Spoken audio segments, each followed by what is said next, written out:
Bonjour, chers frères et sœurs camerounais.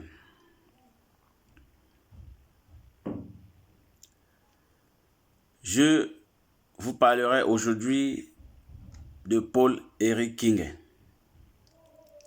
Et avant tout, je ne suis membre d'aucun parti politique. Je n'ai pas de carte de parti, mais je respecte l'opinion et les valeurs de tout un chacun. Il est vrai, au Cameroun, on ne respecte pas des valeurs, mais on respecte des médiocres. Ça se voit dans les plateaux de télé. Vous le voyez, je ne vous apprends rien. Qui est Paul-Éric Kinge et comment Paul-Éric Kinge entre en politique? Paul-Éric Kinge est un fils, un Camerounais, de père, ici, je vous dis de père, d'après lui, dit être baleine, de père. Et de mère, dit Bombari, et là, j'affirme parce que je suis sûr de ce que je dis concernant sa mère, qui est de Bombari, de Bonamasuke. Paul-Éric Kinge entre en politique,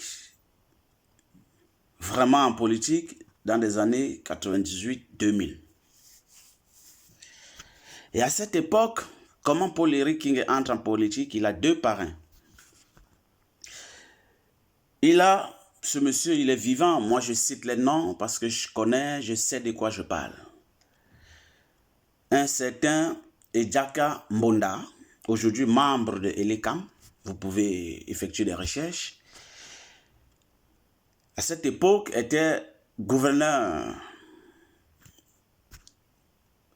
de l'Ouest ou du Sud-Ouest. Et un certain Douala Massango, le général perd à son âme. Ils veulent faire de lui le digne représentant du RDPC dans le Mongo. Il fait ses premiers pas. La première élection après son entrée en politique survient en les années 2002. En 2002. Et Paul-Éric Kinge, qui veut vite courir, qui veut dépasser Usain Bolt, ça veut dire qu'il veut être coordinateur RDPC dans le Mongo. Il est sûr que via son parrain, Edjaka Mbonda, gouverneur à cette époque, le général Douala Massango, il passera coordinateur du RDPC. C'est son rêve le plus fou, être coordinateur du RDPC. Alors, entre 2000 et 2002, Kinge réussit à se faire un nom à Penja. Il monte un groupe de jeunes. Je ne vais pas me permettre ici de les traiter de brigands, je n'ai pas qualité, qui réussit à mettre sur pied. Parce qu'il veut être le King Kong de Njombe Penja et il monte donc, il met ce groupe sur pied dans son homme de main. De mémoire, il est vivant, il a fait de la musique, c'est un albénos, il s'appelle Wat Njombe Penja. Pour ceux qui sont de la localité, peuvent témoigner de ce que je dis. Il est musicien aujourd'hui, mais bon, il n'a pas pu décoller. Alors, les premières élections, 2002, comme je vous disais tantôt, Paul-Éric Kinge avait grandi, voilà. Mais sauf que, en face, il a en face un monsieur très puissant de l'ombre dans le Mongo. À cette époque, directeur financier à la Régie nationale des chemins de fer du Cameroun, au nom de Djongwane, natif et autochtone de Njombe, plus précisément Amboale. Pour ceux qui sont de Njombe, peuvent en témoigner ici. Il est de Mboale, pas très loin de la chefferie. Alors, qui est ce monsieur de Djongwane? Ce monsieur est le beau-frère de Martin Belinga Eboutou. Il a épousé une nièce à Belinga. Il est le beau-frère de Martin Belinga Eboutou. Et tous,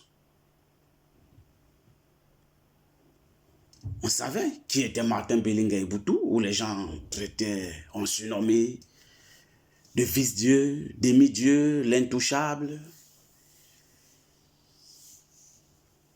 Il utilisait même une cuillère avec le président, ils mangeaient ensemble. C'était l'intouchable, l'homme au petit ventre ballonné.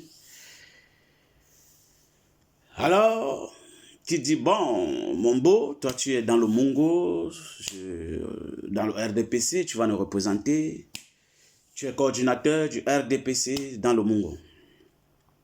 Bah, Kingé qui se dit, ben attends, gouverneur qui pèse de tout son poids pour que son dauphin, pour le Kingé, soit bien évidemment coordinateur du RDPC dans le Mongo. Nous sommes d'accord que devant Martin Belinga Eboutou, un gouverneur n'a pas de kilos, il n'a pas de poids. Alors, voilà, Djongwane, qui est bien évidemment coordinateur RDPC dans le Mongo. Et qui refuse de prendre à son aile Paul-Éric Kingé. Je pense que c'était un visionnaire, il avait vu loin, comme on dit chez nous les Bantous. Et il sollicite Maka Daniel. Pour ceux qui connaissent le Mongo, Maka Daniel, c'est à Debombari. Travailler avec Maka Daniel, c'est que Paul-Éric Kingé ne digère pas. Il commence à faire des menaces. Et le candidat, à cette époque, est un certain Dono Mbanga. À cette époque, vous pouvez vérifier. Il a été maire de 2002 à 2007. Il est maire RDPC. Retenez bien ce nom, Ndono Mbarga. Vous allez comprendre après. Mais retenez ce nom, Ndono Mbarga. C'est le moment de la campagne, il bat campagne, il a le soutien de Djongwane, il a le soutien de l'honorable Foyette Michel Anjombe, celui qui a le teg Lussor, les dignitaires du Mongo, Djongwane a leur soutien, et lui-même Djongwane à cette époque, directeur des collectivités, je pense, de mémoire, il a un poste clé, le numéro 2 de la PHP, la plantation de Openja, donc la bananeraie que vous connaissez bien. À cette époque, il est le numéro 2. Et il prend la mairie de Djombe Penja. Retenez bien Ndono Mbarga, étant numéro 2 de la PHP. À cette époque, il a pris la mairie de Djombe Penja. Le SGF perd dans le Mongo. Enfin, perd la mairie de Djombe Penja, qui appartient maintenant au RDPC. Alors, qui ne supporte pas Ndono et ne l'aide même pas à battre campagne, vous pouvez déjà comprendre. Dans les deux, ils ne réussissent pas à s'entendre. Pourquoi? Oui, voilà, pendant la campagne, écoute, Kingé, j'attendais beaucoup de toi et voilà, ça n'a pas été fait. Du coup, ils ont des démêlés. Et dans les années, un an après, donc de 2002 à 2003, arrive à Djombe un sous-préfet au nom de Toué Jérôme. Mais entre-temps, Kingé perd des élections. Ça veut dire quoi? Quand je dis Kingé perd, ça veut dire que il n'est pas parmi le comité des sages. Il est là comme simple membre du RDPC. Voilà. Alors, King, qu'est-ce que King fait? Il veut préparer des élections. C'est bon, là, je me prépare. Dans 5 ans, je commence déjà à me préparer. Avec son groupe qu'il a bien monté. Qu'est-ce que ce groupe fait? Alors, il met sur pied une stratégie qu'il avait à cette époque baptisée Kadante pour tous, en Djombe Penja. Mais qu'est-ce qu'il faut pour établir ces Kadante pour tous, la localité de Djombe Penja?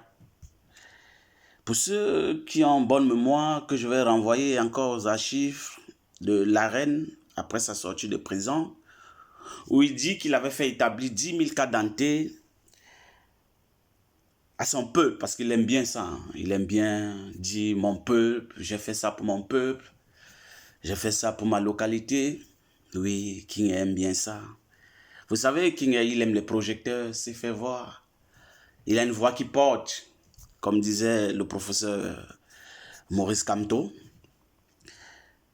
Alors, son groupe, il se met au travail, à battre campagne, du porte-à-porte. Écoutez, il y a un monsieur, King, voilà, il organise des meetings comme ça. Vous savez, à l'époque, dans le Mongo, King, avec son groupe, il faisait peur, hein, il terrorisait. Hein. Il est calme aujourd'hui, King, hein, ça je vous le dis, hein, il est très calme. Alors, il organise des meetings, il n'a pas besoin de l'autorisation du sous-préfet. Il vient au marché de Djombe Penja avec son groupe, il crée et tout, voilà. Alors il dit dans la population, à son peuple, comme il a ce coutume de le dire, vous aurez des cartes d'identité pour tous et pour toutes dans Penja. Alors pour avoir ces cartes d'identité à cette époque, je crois les cartes étaient dans les 3000 de mémoire, King dit que moi je sors de mes poches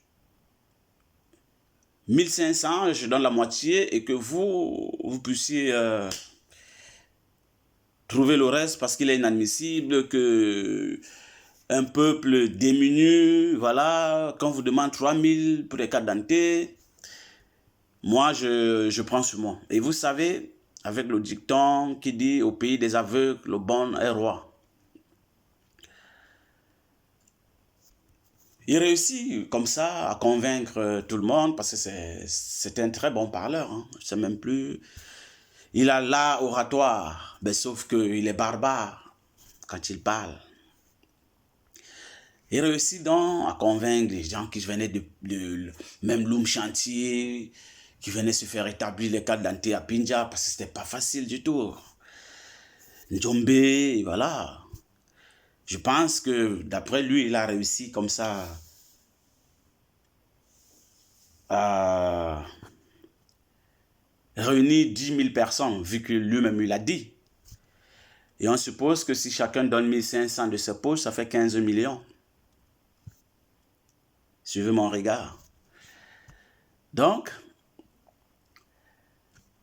2003, 2004, King a déjà mis la machine sur pied, les actes de naissance, voilà, pour ceux qui n'en ont pas, oui, non, je prends sur moi de vous établir des actes de naissance et tout. Voilà, 2003, 2004, un rêve qui est en train de se voir briser. Lequel, je vous explique. Arrive donc en Djombe Penja à cette époque un sous-préfet au nom de Toué Toué Jérôme. Retenez ce nom, Toué Toué Jérôme, il est vivant. Moi j'appelle les noms, hein. Il est vivant, Toué Toué Jérôme.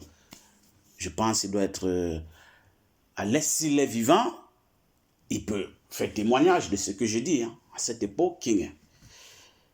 Alors le sous-préfet qui arrive après la prise de fonction, comme ils ont coutume de faire, les élites du village, les chefs des villages, les personnalités et les autorités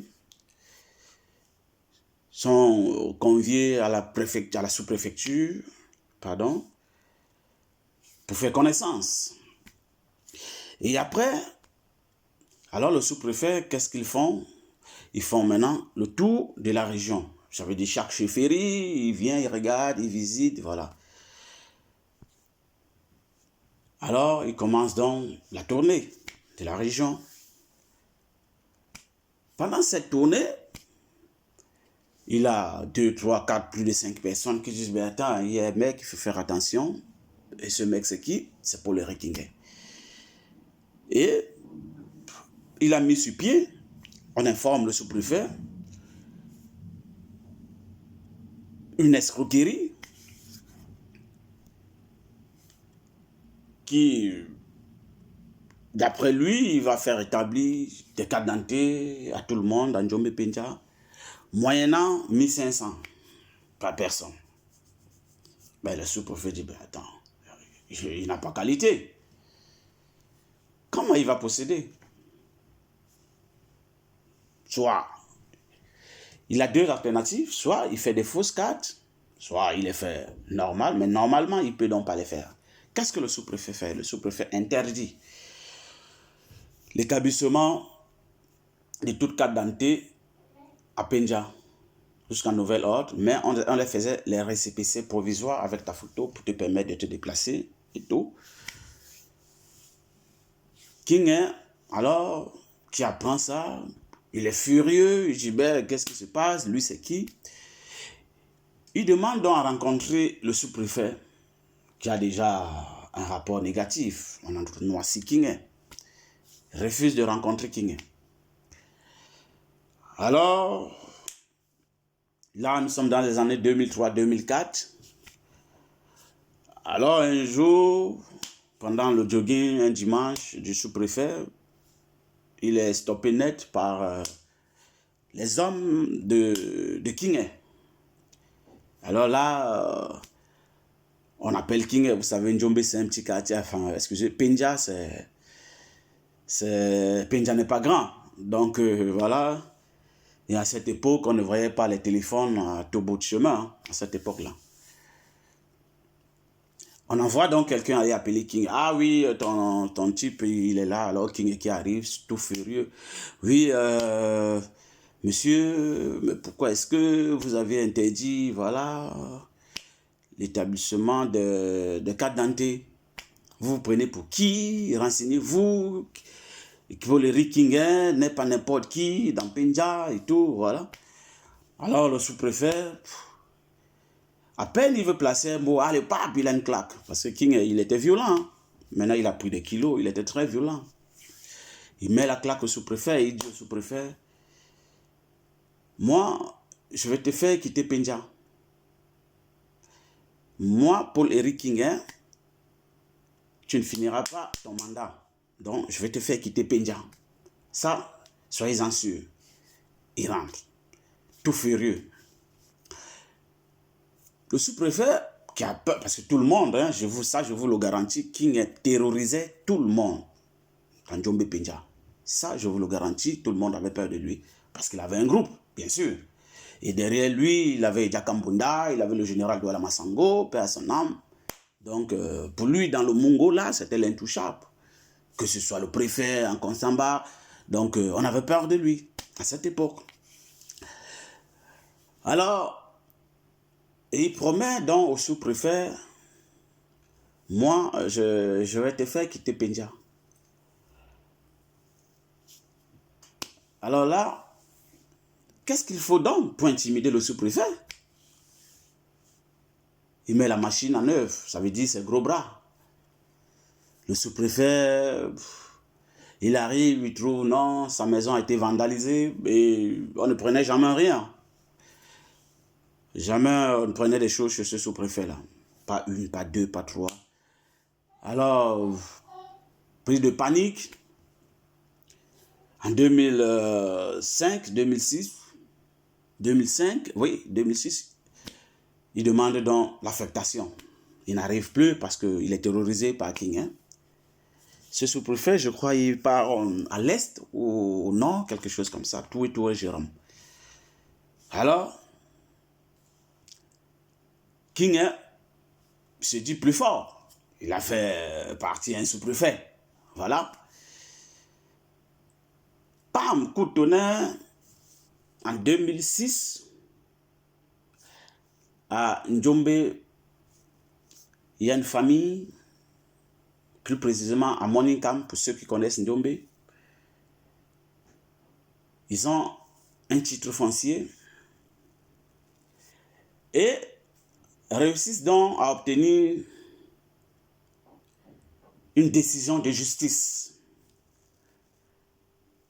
Voilà l'homme qui vous dit qu'il prétend, il gouverne bien, il condamnait l'État. Mais lui, cette famille, ayant une décision de justice, et pour précision, la localité de Njombe est composée en majorité des ressortissants de l'Ouest. Et cette famille, ils sont autochtones de Mouinkam, donc sont des Bafounes.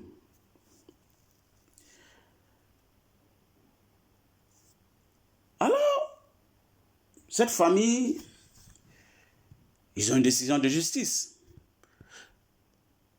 Une famille, ils se disent, oh non, bon, nous avons une décision de justice, mais ses parents, ils nous ont vu grandir.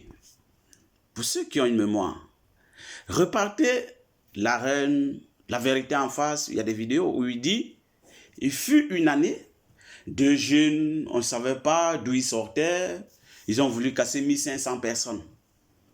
Faites des recherches, c'est là. Allez taper les directs, les vidéos de King Air, la reine, la vérité en face. Il avait pourtant dit, on ne savait pas où ces deux jeunes sortaient. Et ces deux jeunes sont autochtones de ce village.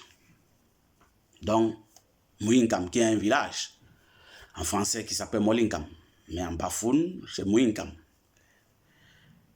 Quand vous arrivez, même en Djombe, vous verrez l'ancienne gare de la régie, qui était sur cette titre foncier que ces jeunes ont récupéré. Il est écrit au magasin, le Mississippi au pays Bafoun.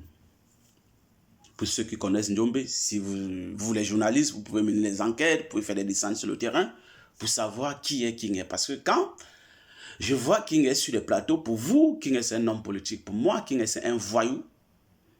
Parce qu'il ne peut pas débattre.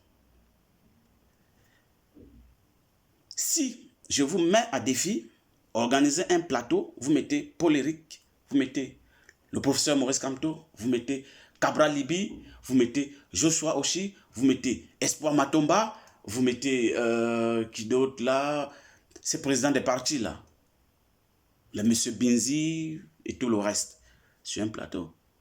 Mais je vous jure que King Air, il ne va rien comprendre, il sera égaré. Donc pour moi, ce n'est pas un homme politique, c'est un opportuniste. Je continue. Alors, cette famille qui se dit, bon, quand même, ses papas, les mamans, ils nous ont vu grandir. Avant d'exécuter la décision, cette famille, ils prennent sur eux de rencontrer ces familles-là. Voilà, mes pères, nos mamans, vous êtes là, oui, mais nous avons un titre foncier et nous avons reçu une décision de justice. Mais nous pouvons toujours trouver des accords. Parce que c'est embêtant de vous faire partie, soit on vous laisse là, vous restez, voilà, on fait des accords. Et voilà, simplement, vous puissiez reconnaître que vous n'avez pas acheté et tout via un notaire. Il y a certains qui étaient pour, hein, parce qu'ils se reconnaissaient, oui, effectivement, bon, ces gens, ils ont leur titre foncier, bien évidemment, pourquoi pas, si déjà ils ne veulent pas nous déguerpir. Alors, ils ont laissé des semaines passer, et je vous rappelle, nous sommes en 2006. Les élections de 2007 arrivent. Donc, King est en train de se préparer. Alors, cette famille, alors, ils attendent 1, 2 semaines, 3 semaines, rien. Alors, ils font des sommations à ses occupants, ceux qui occupaient les terres.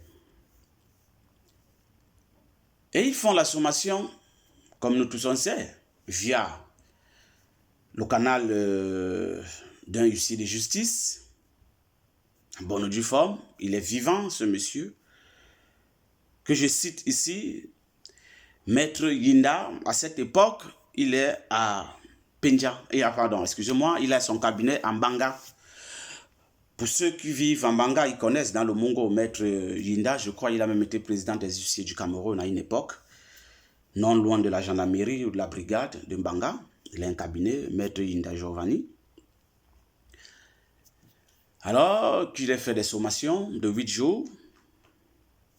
Les 8 jours, rien ne bouge. Alors, on passe à l'exécution, la décision de justice. Alors, qu'est-ce qu'ils font? Je vous dis encore ici, jusqu'à là, cette famille, comme dit souvent quelqu'un, ils ont le cœur, ils ont la main sur le cœur. Ils partent, ils enlèvent les fenêtres, les portes, parce qu'ils veulent que ces gens-là, après 30 ans, 25, 40 ans, ils iront où? Ils le font. Alors, les rumeurs qui courent, ben, en Djombe, ça ne va pas. Paul-Éric Kingué saute sur l'occasion. Et comment Paul-Éric Kingué saute sur l'occasion? Et à cette époque, cette famille a un problème de chefferie. Leurs grands-parents, leur grand-père, le premier chef de Mouinkam, était leur grand-père. Alors, fut venu un monsieur de l'Europe, nous tous connaissons le Cameroun, nous connaissons très bien notre pays, qui met le paquet, il veut prendre la chefferie, et quand il apprend que la famille a enlevé les portes, les fenêtres, il s'entend avec Kingué. Il dit, voilà, en Djombe chez moi, voilà ce qui se passe, parce qu'ils sont amis. Et Kingué, alors il s'est dit, bon, là, c'est un moyen pour moi de frapper, me préparer pour les élections, parce que s'il réussit le coup, il se fait passer pour un King Kong. Vous voyez ce que je veux dire? En politique, il se fait passer pour un King Kong, voilà, les élections, il sera voté. Pourquoi? Parce qu'il a défendu les gens en Djombe Penja, en Djombe plus précisément. Alors, Kingué, il vient donc siéger. En Djombe, il y a une réunion. Pour ceux qui connaissent Djombe, un certain Bianda Jean Bruy était là, paix à son âme. Et à cette époque, ils avaient siégé chez une dame. Kingué va se reconnaître. C'est une dame qui est comme ma maman, en Djombe, non loin de la régie. Et comment est-ce qu'il devait procéder? Kingué leur a dit non, lui, il a des hommes pour ça qu'il ne s'inquiète pas, voilà. Parce qu'il se disait non, comment ces gens, ils veulent chasser les Bamileke, parce que ça ne date pas d'aujourd'hui, hein. Ils veulent chasser les Bamileke et tout. Kingué donc profite de ça. Il rend ça, oui, il n'aime pas les Bamileke, ils sont nés quand, ils sortent d'où pour chasser les gens qui sont là plus de 30, 40 ans et tout. Ça veut dire que, excusez-moi, je ne suis pas tribaliste parce que j'ai grandi avec les Bamileke, je parle Bashungu, donc à notre époque, on n'avait pas ce problème. J'arrivais chez les Tankwa, j'entrais à la cuisine, je mangeais, j'allais chez les Ngassa, je mangeais, donc on n'avait pas ce problème. On n'a pas connu ça en Djombe, jusqu'à aujourd'hui, nous on ne connaît pas ça. C'est Kingué qui apporte cette histoire en Djombe. Quand une famille veut exécuter une décision de justice, comme c'est une famille autochtone, quoi, comme on dit, et les occupants sont des ressortissants de l'Ouest, donc les Bamileke, ils s'agrippent donc dessus pour dire non, on va chasser les Bamileke. C'est un type très méchant, ce monsieur que vous voyez, de Paul-Éric Kingué. Alors, il passe donc maintenant à l'étape supérieure. Leur papa, cette famille, eux, ils vivaient à Douala. ils venaient de temps en temps, ils ont grandi en Djombe, et après, bon, à un moment, ils sont allés se chercher à Douala, mais leurs parents étaient en Djombe, à Molinkam. Le papa était l'ancien chef de gare en Konsamba. Il s'appelait dans Djombe, pour ceux qui sont de Djombe, il s'appelait Ndjon Konsamba. Voilà. Pour ceux qui ont fait Ndungé, ils connaissent le papa. C'était un papa très gentil. Pour les étudiants, ceux qui ont fait le setting de Ndungé. Quand un enfant de Djombe prenait le train, dès qu'il y avait un contrôleur, non, je suis le fils de Panjo. Ah oui, voilà, il ne payait pas. Donc, c'était une famille connue en Djombe. Alors, le papa, de plus de 80, je crois 78 à 80 ans, est à la maison et ce jour, sa femme est allée rendre visite à ses enfants à Douala. On appelle dans cette famille à Douala, ça veut dire les frères, il y a incendie, vos deux maisons sont en feu. Mais comment ça, les deux maisons sont en feu? Alors, on appelle dans un voisin, on appelle au téléphone de papa, ils appellent leur papa qui est en panique, voilà. Ils n'arrivent pas à voir. Et entre-temps, il y a un jeune qui est de passage, un jeune de Bounandam. Je crois qu'il était décédé. Un bon king de Bounandam. Il était décédé, qui entend des cris, il est de passage comme ça. Hein. Vous voyez le miracle, il est de passage, et puis il entend des cris à l'intérieur. Il réussit, la barrière n'était pas fermée. Parce qu'ils ont une barrière, elle n'était pas fermée. Il réussit, il entre, il pousse la porte, il l'ouvre. Il réussit à faire sortir le papa. Il a pris un courage fou, ce monsieur. Il réussit donc à faire sortir ce papa de la maison. Et ces enfants qui n'arrivent donc pas à voir leur papa au téléphone, ils avaient le numéro d'un voisin, ils appellent le voisin. Mais ah oui, tonton, voilà, ça ne va pas ici, je n'avais pas de crédit pour vous appeler. Ce matin à 10 h, on a vu un groupe de personnes venues en moto mettre le feu, aller aussi à la deuxième maison que vous avez conçue pour le chef, mettre le feu. Ah, mais comment ça, ils ont mis le feu? On arrive, d'après les enquêtes, on voit le bras de Paul-Éric King derrière. Parce qu'on a vu, vous savez, le voleur n'est pas toujours très loin du lieu du crime. Hein. King est revenu faire le tour pour se rassurer si les gars ont fait le boulot. Et là, les gars, ils prennent la route, ils arrivent, oui, voilà, ils trouvent tout, on ne pouvait plus rien. Et ils disent, oui, il est où, papa? Non, papa, il est chez Monsieur Bolingo. Bolingo, c'était un photographe, Monsieur Bouddha, Chang, quelque chose comme ça. Il est là-bas, ils arrivent, ils trouvent leur papa. Tout a pris feu. Et cette famille, ils montent voir le sous-préfet. Voilà. D'après nos renseignements, Paul-Éric Kinguet, un certain Paul-Éric Kinguet, encore, non. Oui, parce que quand ce sous-préfet, attendez, parce que quand Toué part, il y a un autre qui vient au nom de Mécondamné, Ogounou. On l'a publié dernièrement pour une histoire de, je ne sais pas, d'argent, je ne sais pas quoi. Alors cette famille, on va donc voir ce sous-préfet qui avait aussi une mauvaise image de King. Voilà, il part sur le préfet, commandant de compagnie et tout pour les enquêtes. Et Paul-Éric Kinguet connaît le retour et après la famille, il porte plainte contre Paul-Éric Kinguet pour des enquêtes et tout. Là, nous sommes en 2006. Hein.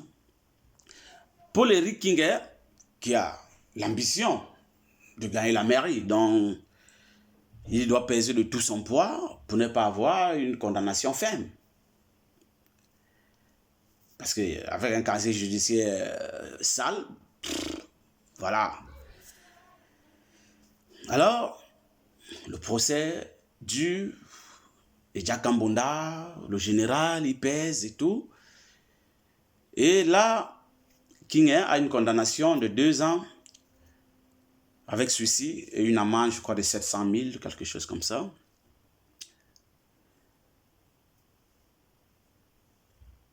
King est donc le King Kong.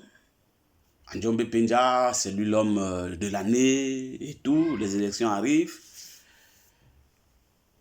Étant toujours du RDPC, hein, pour plus de précision, il gagne la partie. Ça veut dire Ndo Numbaga du RDPC, lui, Paul Eric King, il gagne.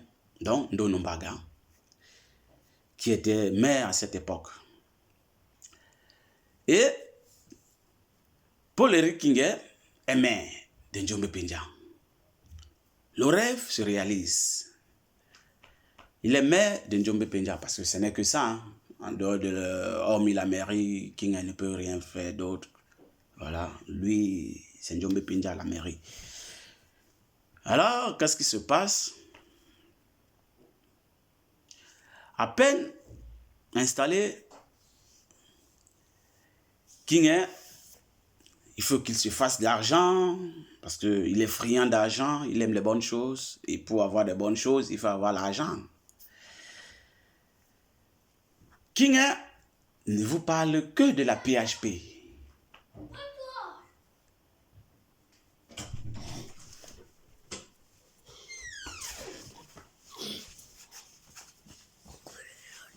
Et à Njombe, il n'y a pas que la PHP. Il y a plusieurs sociétés à Njombe. Il y a Kaplan. Kaplan, c'est une société qui fait dans les fleurs. Vous savez, c'est à base des fleurs qu'on fabrique des parfums. À Njombe, il y avait Karba à cette époque, il y avait Ira, il y avait plein de sociétés. Mais il ne vous parle jamais de ça, il parle de la PHP. Alors, King qui veut de l'argent. Alors, King qui veut donc de l'argent, il faut qu'il passe à l'acte. King commence d'abord par Kaplan. King commence donc par Kaplan. Il monte un faux dossier, soi-disant, ça vient des impôts. Que Kaplan, ça faisait plus de 10 ans, il ne payait pas d'impôts. Et là, ils avaient un redressement de 180 millions. Et que lui, il était capable de faire quelque chose pour eux, parce qu'il trouvait, pour une PME qui employait 50 personnes, sorti 180 millions, c'était énorme. Comme tout bon parleur. Alors, il veut faire chanter Kaplan. Madame Kaplan, c'était une Française. Hein. C'est une Française. Quand je vous parle, j'ai des preuves. Son fils, il est à Neuilly, que j'ai rencontré personnellement, avant de venir vous parler de King. Hein. King est donc qui réussit à sortir de là avec une somme de 7 millions, pas le même jour. Quand King dans ça, le document, le dossier qu'il a ramené, il a posé au bureau. Il sort, dit, écoute, monsieur le maire, revenez demain. Tout sera réuni, les conditions seront réunies. Il oublie le dossier des impôts, le faux dossier qu'il avait monté. Monsieur Kaplan, madame Kaplan, n'étant pas au courant, ne connaissait rien du fisc ou des impôts. Son fils prend quand même la peine, il dit, ah, il a oublié, ils font des photocopies. À peine 300 mètres, il revient, oui, ah oui, vous avez oublié. Il récupère, il part. Il ignore qu'ils ont des photocopies. Et ces photocopies, je les détiens. À l'heure où je vous parle, j'ai ces photocopies-là. J'attends que King puisse répondre. Je suis prêt à affronter King. Parce qu'il faut qu'on sache qui est King. J'ai ces photocopies. Alors, le lendemain, King est donc, il arrive, il sort de là avec une enveloppe de 7 millions. Il se dit, bon, ça veut dire que ça peut marcher. Vous savez, être chanteur,